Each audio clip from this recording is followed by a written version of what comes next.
Mais avant de parler des prix du pétrole, cet accident qui fait froid dans le dos, un peu surréaliste, ça s'est passé à Juvisy, c'est dans la région parisienne.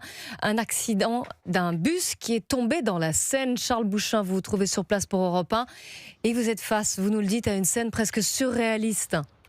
Oui, effectivement, Clélie, l'image est spectaculaire. Le bus est complètement immergé dans la Seine. On voit uniquement le dessus du véhicule par transparence dans l'eau.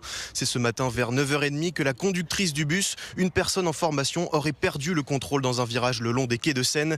Le bus a alors percuté une voiture stationnée, puis les rambardes, avant de finir son trajet dans l'eau. À son bord, la conductrice, son référent et 2 autres passagers.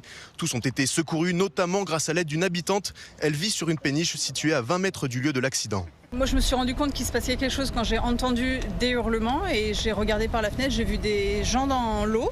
Comme on a des bouées et des échelles, j'ai réussi à faire sortir une des jeunes filles pendant que d'autres personnes étaient secourues par un des bateaux d'intervention. Et très rapidement, elle a été prise en charge par les pompiers. Une trentaine de sapeurs-pompiers sont d'ailleurs toujours présents ici aux côtés de nombreux habitants venus tenter de voir la Seine. Plusieurs bateaux de la brigade fluviale continuent également de naviguer aux abords du bus, mais aussi de la voiture entraînée dans la chute.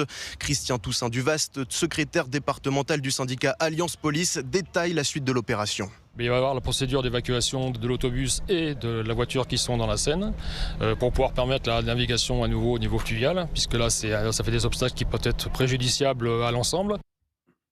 Et cette double évacuation vient d'ailleurs de débuter. Un camion de dépannage avec une grue est en train de sortir de l'eau la voiture. Quant à la conductrice et son référent, ils ont été testés négatifs à la prise d'alcool et de stupéfiants. Merci beaucoup Charles Bouchin sur place pour Europe 1.